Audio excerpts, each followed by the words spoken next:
Assalamualaikum warahmatullahi wabarakatuh. Segala puji bagi Allah, Tuhan seru sekalian alam.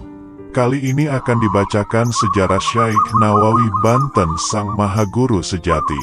Artikel yang akan dibacakan dimuat di wiyonggoputih.blogspot.com. Nama lengkapnya adalah Abu Abdul Mu'ti Muhammad bin Umar bin Arbi bin Ali Al-Tanara Al-Jawi Al-Bantani. Ia lebih dikenal dengan sebutan Muhammad Nawawi Al-Jawi Al-Bantani.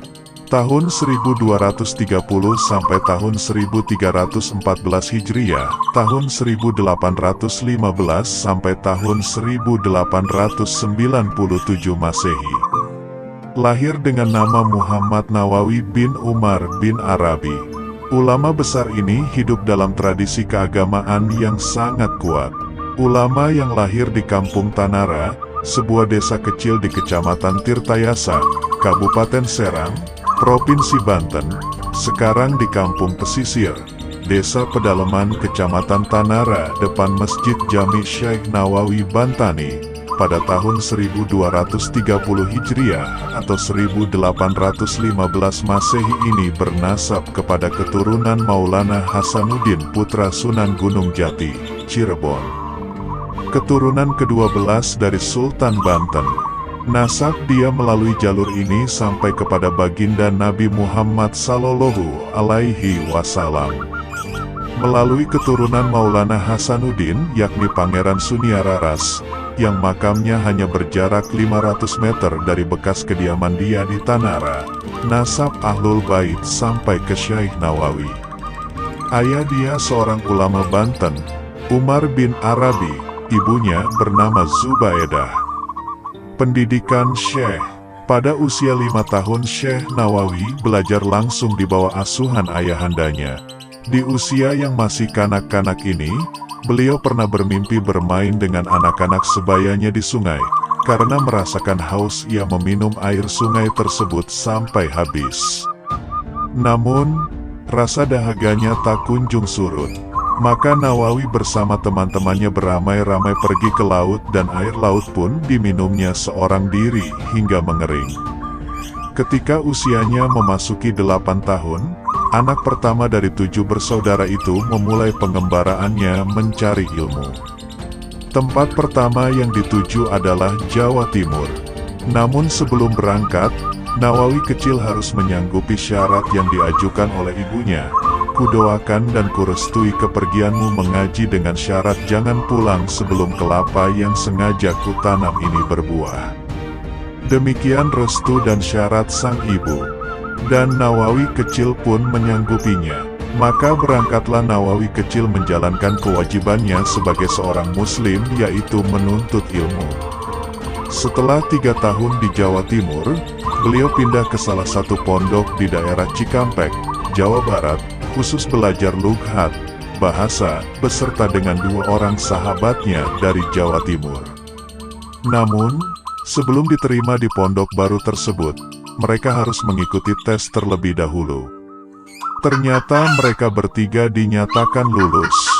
Tetapi menurut kiai barunya ini, pemuda yang bernama Nawawi tidak perlu mengulangi mondok. Nawawi, kamu harus segera pulang karena ibumu sudah menunggu dan pohon kelapa yang beliau tanam sudah berbuah. Terang sang kiai tanpa memberitahu dari mana beliau tahu masalah itu. Tidak lama setelah kepulangannya, Nawawi muda dipercaya yang mengasuh pondok yang telah dirintis ayahnya. Di usianya yang masih relatif muda, beliau sudah tampak kealimannya sehingga namanya mulai terkenal di mana-mana. Mengingat semakin banyaknya santri baru yang berdatangan dan asrama yang tersedia tidak lagi mampu menampung, maka Kiai Nawawi berinisiatif pindah ke daerah Tanara Pesisir. Pada usia 15 tahun, ia mendapat kesempatan untuk pergi ke Mekah menunaikan ibadah haji. Di sana ia memanfaatkan waktunya untuk mempelajari beberapa cabang ilmu. Di antaranya adalah ilmu kalam, bahasa dan sastra Arab, ilmu hadis, tafsir dan ilmu fiqh. Setelah 3 tahun belajar di Mekah, ia kembali ke daerahnya tahun 1833 Masehi dengan khazanah ilmu keagamaan yang relatif cukup lengkap untuk membantu ayahnya mengajar para santri. Syekh Nawawi telah mengajar banyak orang. Sampai kemudian karena karamahnya yang telah mengkilap sebelia itu, dia mencari tempat di pinggir pantai agar lebih leluasa mengajar murid-muridnya yang kian hari bertambah banyak. Pada usia 15 tahun dia menunaikan haji dan berguru kepada sejumlah ulama terkenal di Mekah, seperti Syekh Hatib Al-Sambasi, Abdul Ghani Bima, Yusuf Sumbulaweni, Abdul Hamid Dagestani, Syekh Said Ahmad Nahrawi, Syekh Ahmad Dimyati, Syekh Ahmad Zaini Dahlan, Syekh Muhammad Hatib Hambali, dan Syekh Junaid Al-Betawi.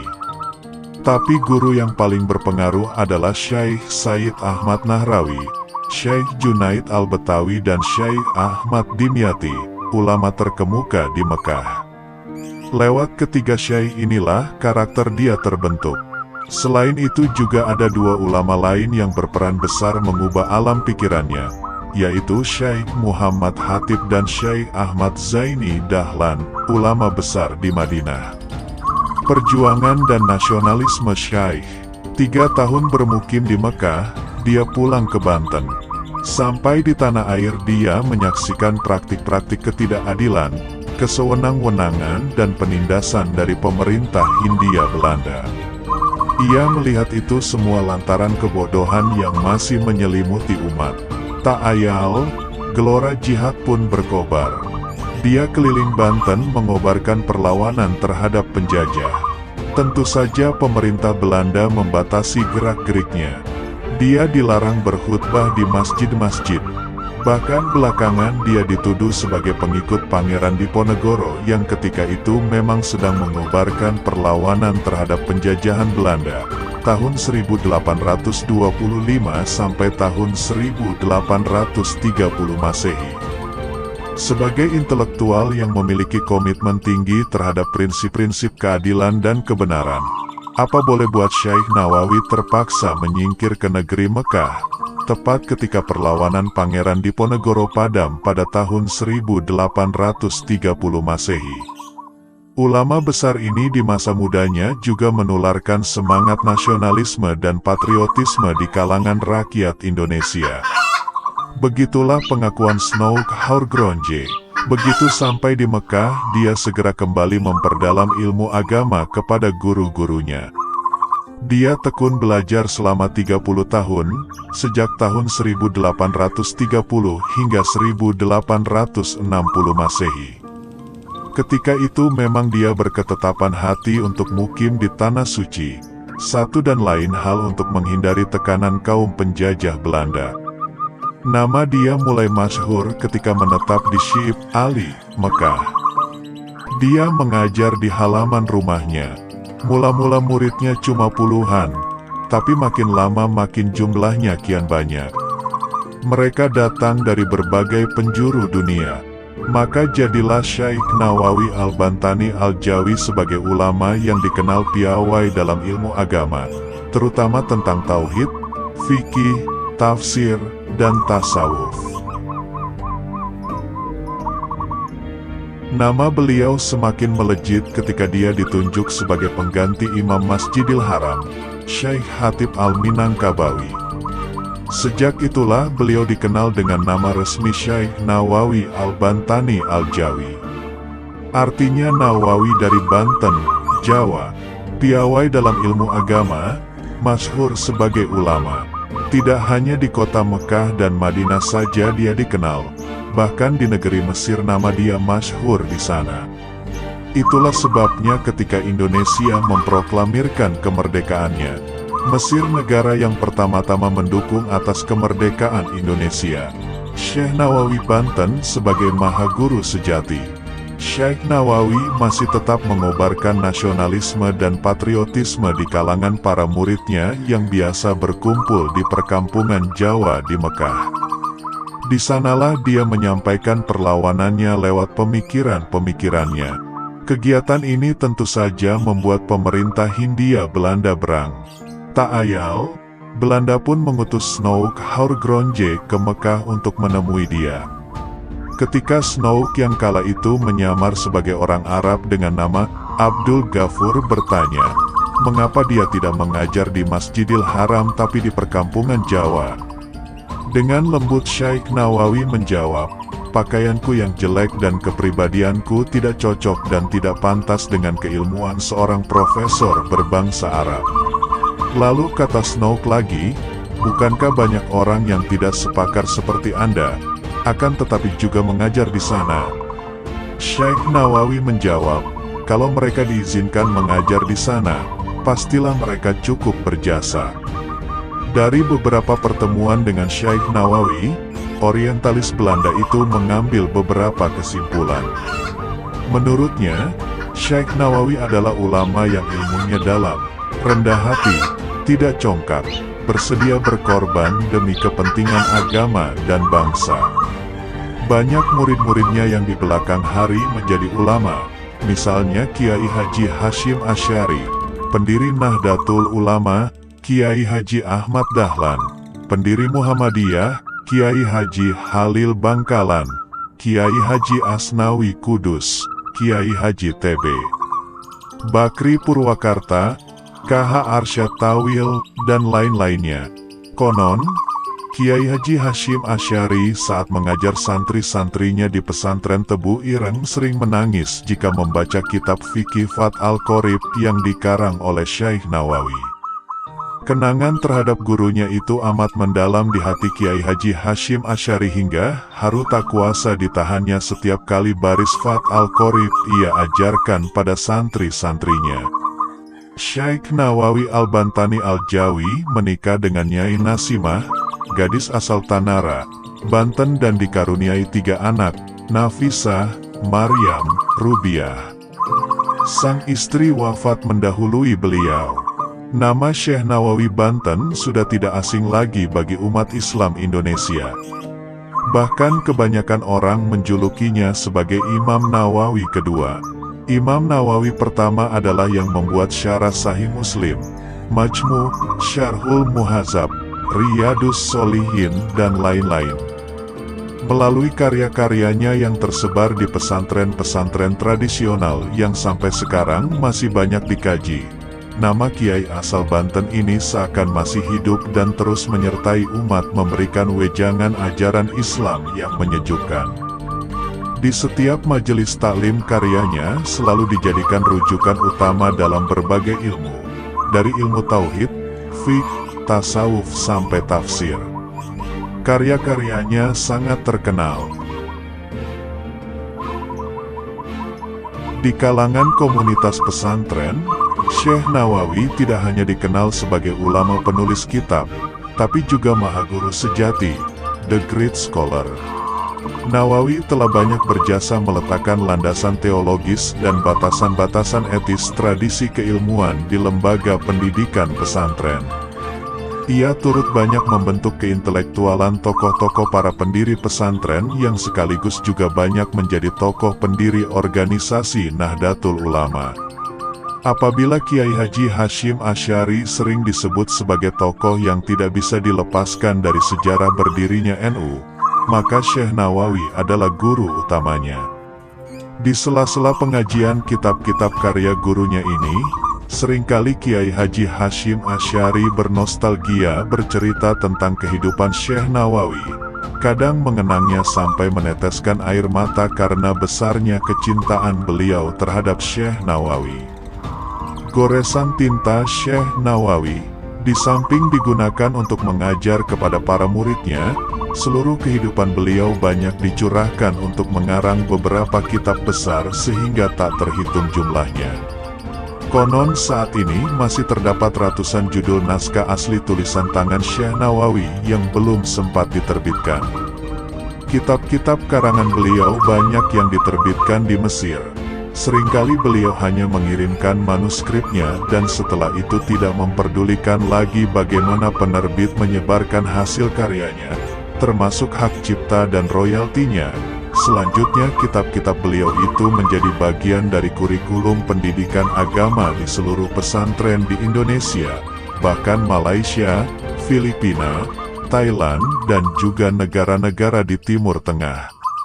Menurut Rai Salam T. Mangondana, peneliti di Institut Studi Islam, Universitas of Philippines, ada sekitar 40 sekolah agama tradisional di Filipina yang menggunakan karya Nawawi sebagai kurikulum belajarnya. Selain itu, Sulaiman Yasin, dosen di Fakultas Studi Islam Universitas Kebangsaan di Malaysia, juga menggunakan karya beliau untuk mengajar di kuliahnya. Pada tahun 1870 para ulama Universitas Al-Azhar Mesir pernah mengundang beliau untuk memberikan kuliah singkat di suatu forum diskusi ilmiah. Mereka tertarik untuk mengundang beliau, karena sudah dikenal di seantero dunia. Kepakaran dia tidak diragukan lagi.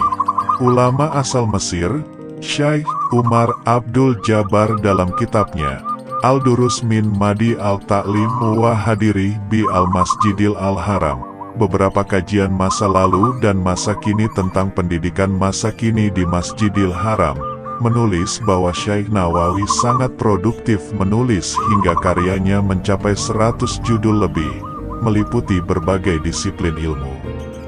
Banyak pula karyanya yang berupa syarah atau komentar terhadap kitab-kitab klasik. Sebagian dari karya-karya Syekh Nawawi diantaranya adalah sebagai berikut: Al-Samar Al-Yaniyah Syarah Al-Riyadul Al-Badiyah, Al-Aqd Al-Samin Syarafat Al-Mubin, Sulam Al-Munajjah Syarah Safina Al-Salah, Bahja Al-Wasail Syarah Al-Risalah Al-Jamiyah Bain Al-Usul wa Al-Fiqh wa Al-Tasawuf, Al-Taushih Ku Al-Habib Al-Garib Syarah Fat Al-Qorib Al-Mujib, Nihaya Al-Zayin Syarah Qura Al-Ain bi Muhimah Al-Din, Maraki Al-Ubudiyah Syarah Matan Bidayah Al-Idayah, Nasaih Al-Ibad Syarah Al-Manbahatu, Ala Al-Istidat Li Yaum Al-Miyad, Salalim Al-Fatla Syarah Mandumah Idayah Al-Askiyah, Komiu Al-Tagian Syarah Mandumah Syubu Al-Iman, Al-Tafsir Al-Munir Li Al-Mualim Al-Tanzil Al-Mufasir, An-Wujuh Mahasin Al-Tawil Musama Murah Labit Li Kasyafi Mana Qur'an Majid,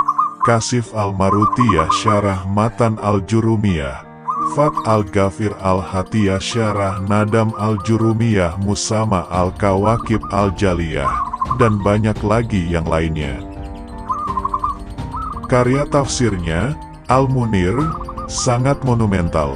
Bahkan ada yang mengatakan lebih baik dari tafsir Jalalain, karya Imam Jalaluddin Al-Suyuti dan Imam Jalaluddin Al-Mahali yang sangat terkenal itu. Sementara Kasifah Al-Sajjah Syarah merupakan syarah atau komentar terhadap kitab fikih Safina Al-Nejah, karya Syekh Salim bin Sumair Al-Hadrami. Para pakar menyebut karya dia lebih praktis ketimbang matan yang dikomentarinya. Karya-karya dia di bidang ilmu akidah, misalnya Tijan Al-Darari, Nur Al-Dalam, Fat Al-Majid. Sementara dalam bidang ilmu hadis, misalnya Tanqih Al-Qaul.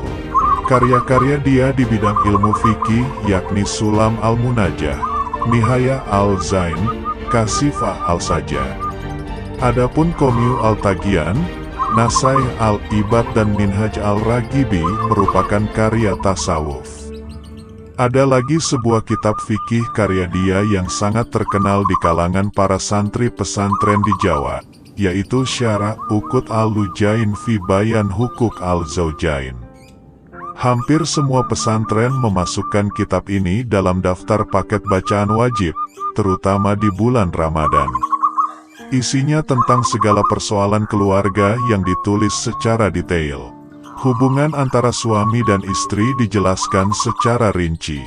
Kitab yang sangat terkenal ini menjadi rujukan selama hampir seabad. Tapi kini, seabad kemudian kitab tersebut dikritik dan digugat, terutama oleh kalangan muslimah. Mereka menilai kandungan kitab tersebut sudah tidak cocok lagi dengan perkembangan masa kini. Tradisi syarah atau komentar bahkan kritik mengkritik terhadap karya dia, tentulah tidak mengurangi kualitas kepakaran dan intelektual dia. Karomah-karomah Syekh Nawawi Al-Bantani. Pada suatu malam Syekh Nawawi sedang dalam perjalanan dari Mekah ke Madinah. Beliau duduk di atas sekeduk onta atau tempat duduk yang berada di punggung onta. Dalam perjalanan di malam hari yang gelap gulita ini, beliau mendapat inspirasi untuk menulis, dan jika inspirasinya tidak segera diwujudkan, maka akan segera hilang dari ingatan. Maka berdoalah ulama, alim alama ini, "Ya Allah, jika inspirasi yang Engkau berikan malam ini akan bermanfaat bagi umat dan Engkau ridai, maka ciptakanlah telunjuk jariku ini menjadi lampu yang dapat menerangi tempatku dalam sekedup ini, sehingga oleh kekuasaan-Mu akan dapat menulis inspirasiku." Ajaib, dengan kekuasaannya, seketika itu pula telunjuk Syekh Nawawi menyala, menerangi sekedupnya. Mulailah beliau menulis hingga selesai dan telunjuk jarinya itu kembali padam setelah beliau menjelaskan semua penulisan hingga titik akhir. Konon, kitab tersebut adalah kitab Marokil Ubudiyah, komentar kitab Bidayatul Hidayah karangan Imam Al-Ghazali. Konon, pada suatu waktu pernah dia mengarang kitab dengan menggunakan telunjuk dia sebagai lampu, saat itu dalam sebuah perjalanan. Karena tidak ada cahaya dalam syukduf, yakni rumah-rumahan di punggung unta, yang dia diami, sementara aspirasi tengah kencang mengisi kepalanya. Syekh Nawawi kemudian berdoa memohon kepada Allah Ta'ala agar telunjuk kirinya dapat menjadi lampu menerangi jari kanannya yang untuk menulis. Kitab yang kemudian lahir dengan nama Maraki Al-Ubudiyah Syarah Matan Bidayah Al-Hidayah itu harus dibayar dia dengan cacat pada jari telunjuk kirinya. Cahaya yang diberikan Allah pada jari telunjuk kiri dia itu membawa bekas yang tidak hilang. Karamah beliau yang lain juga diperlihatkannya di saat mengunjungi salah satu masjid di Jakarta, yakni Masjid Pekojan. Masjid yang dibangun oleh salah seorang keturunan cucu Rasulullah Shallallahu Alaihi Wasallam, Sayyid Utsman bin Agil bin Yahya Al-Alawi, ulama dan mufti Betawi, sekarang ibu kota Jakarta, itu ternyata memiliki kiblat yang salah. Padahal yang menentukan kiblat bagi masjid itu adalah Sayyid Utsman sendiri. Tak ayal, saat seorang anak remaja yang tak dikenalnya menyalahkan penentuan kiblat, kagetlah Sayyid Utsman. Diskusi pun terjadi dengan seru antara mereka berdua.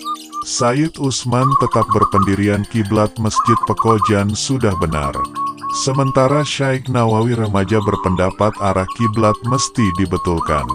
Saat kesepakatan tak bisa diraih karena masing-masing mempertahankan pendapatnya dengan keras, Syekh Nawawi remaja menarik lengan baju lengan Sayyid Utsman. Dirapatkan tubuhnya agar bisa saling mendekat. "Lihatlah Sayyid, itulah Ka'bah tempat kiblat kita. Lihat dan perhatikanlah, tidakkah Ka'bah itu terlihat amat jelas? Sementara kiblat masjid ini agak ke kiri. Maka perlulah kiblatnya digeser ke kanan agar tepat menghadap ke Ka'bah," ujar Syekh Nawawi remaja. Sayyid Utsman termangu. Ka'bah yang ia lihat dengan mengikuti telunjuk Syekh Nawawi remaja memang terlihat jelas. Sayyid Utsman merasa takjub dan menyadari, remaja yang bertubuh kecil di hadapannya ini telah dikaruniai kemuliaan, yakni terbukanya nur basyariah. Dengan karamah itu, dimanapun beliau berada Ka'bah tetap terlihat. Dengan penuh hormat, Sayyid Utsman langsung memeluk tubuh kecil dia. Sampai saat ini, jika kita mengunjungi Masjid Pekojan akan terlihat kiblat digeser, tidak sesuai aslinya. Telah menjadi kebijakan pemerintah Arab Saudi bahwa orang yang telah dikubur selama setahun kuburannya harus digali. Tulang belulang si mayat kemudian diambil dan disatukan dengan tulang belulang mayat lainnya. Selanjutnya semua tulang itu dikuburkan di tempat lain di luar kota. Lubang kubur yang dibongkar dibiarkan tetap terbuka hingga datang jenazah berikutnya terus silih berganti. Kebijakan ini dijalankan tanpa pandang bulu. Siapapun dia, pejabat atau orang biasa, saudagar kaya atau orang miskin, sama terkena kebijakan tersebut. Inilah yang juga menimpa makam Syekh Nawawi. Setelah kuburnya genap berusia 1 tahun, datanglah petugas dari pemerintah kota untuk menggali kuburnya. Tetapi yang terjadi adalah hal yang tak lazim. Para petugas kuburan itu tak menemukan tulang belulang seperti biasanya. Yang mereka temukan adalah satu jasad yang masih utuh. Tidak kurang satu apapun, tidak lecet atau tanda-tanda pembusukan seperti lazimnya jenazah yang telah lama dikubur. Bahkan kain putih kafan penutup jasad beliau tidak sobek dan tidak lapuk sedikitpun. Terang saja kejadian ini mengejutkan para petugas.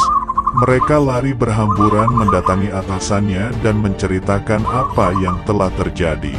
Setelah diteliti, sang atasan kemudian menyadari bahwa makam yang digali itu bukan makam orang sembarangan. Langkah strategis lalu diambil. Pemerintah melarang membongkar makam tersebut. Jasad beliau lalu dikuburkan kembali seperti sedia kala. Hingga sekarang, makam beliau tetap berada di Mala, Mekah.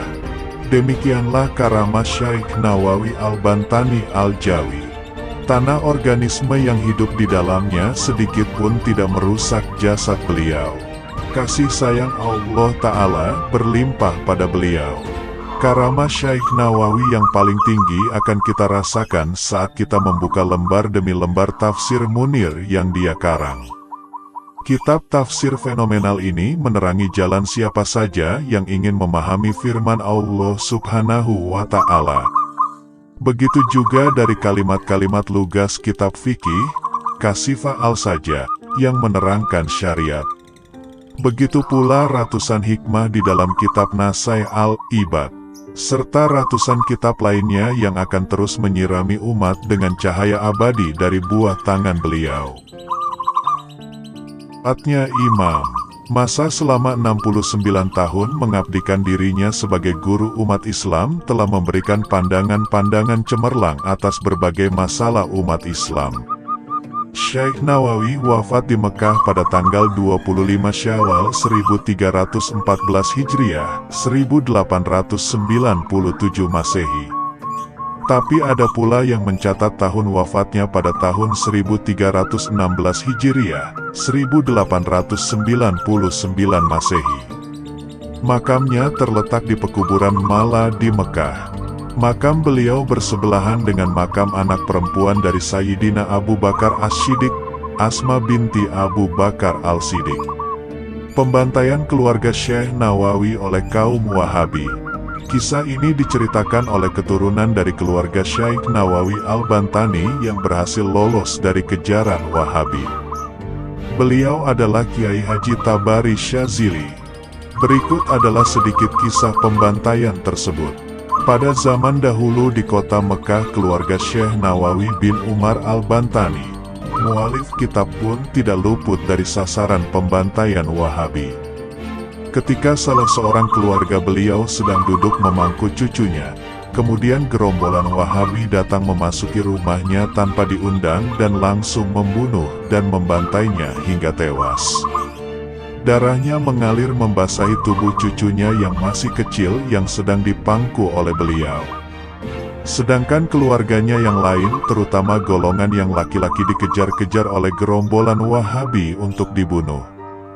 Alhamdulillah, mereka selamat sampai ke Indonesia dengan cara menyamar sebagai perempuan.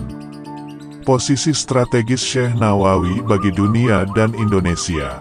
1. Syekh Nawawi Al-Bantani adalah satu dari 3 ulama Indonesia yang mengajar di Masjid Al-Haram di Mekah Al-Mukarramah pada abad ke-19 dan awal abad ke-20. 2 yang lain ialah muridnya, Ahmad Khatib Minangkabau dan Kiai Mahfuz Termas. Ini menunjukkan bahwa keilmuannya sangat diakui tidak hanya di Indonesia, melainkan juga di semenanjung Arab.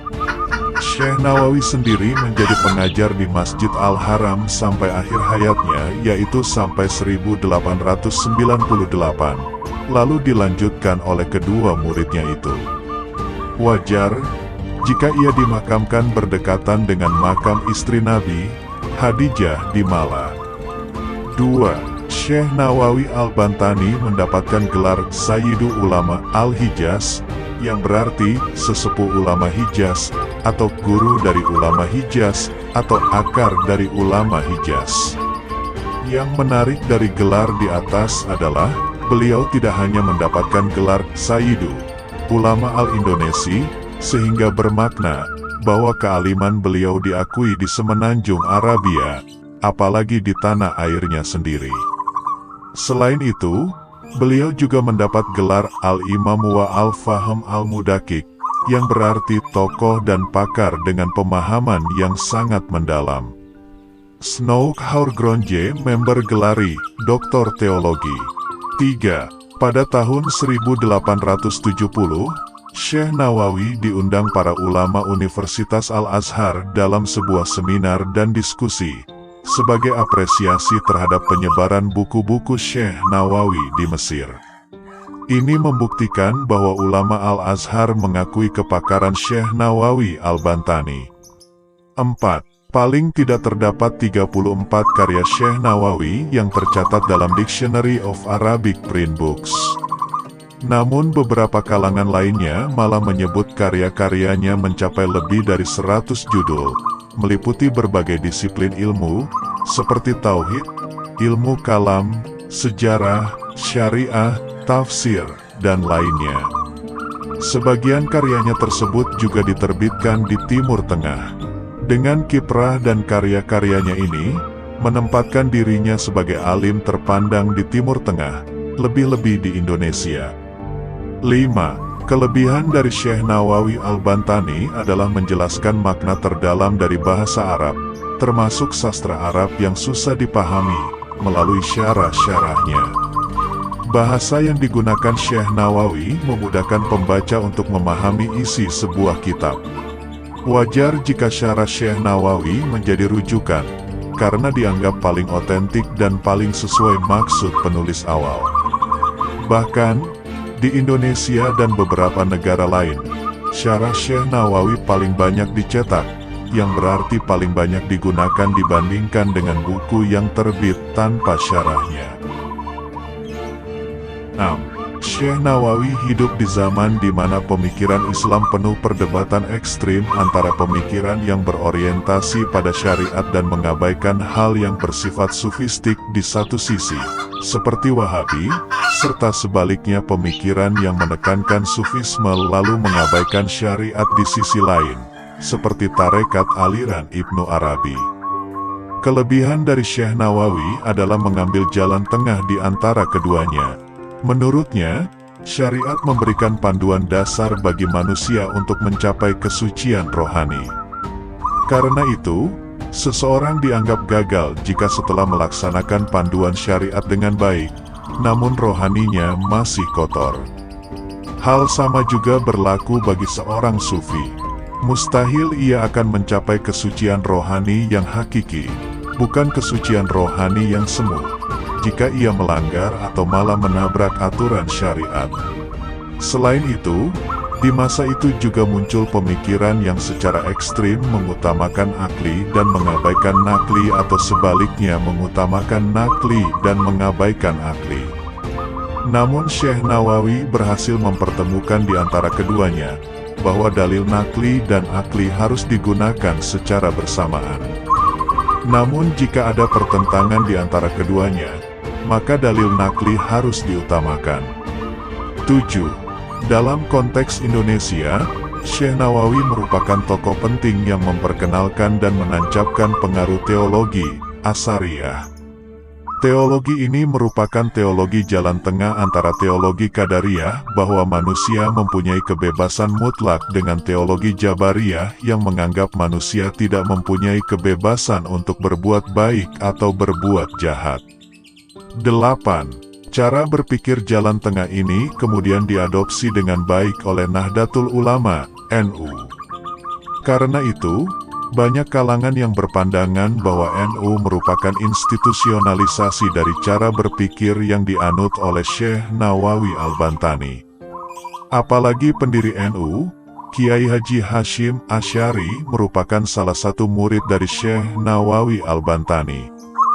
9. Dalam konteks penjajahan, Syekh Nawawi Al-Bantani berpendapat bahwa bekerja sama dengan penjajah Belanda adalah haram hukumnya. Karena itu, murid-murid Syekh Nawawi Al-Bantani merupakan bagian terpenting dari sejarah perjuangan memperebutkan kemerdekaan Indonesia. Pemberontakan petani Banten di abad 18 yang sangat merugikan Belanda, misalnya, merupakan salah satu contoh dari karya murid Syekh Nawawi. Karena itu, wajar jika Syekh Nawawi menjadi salah satu objek mata-mata Snoughhourgronje. 10.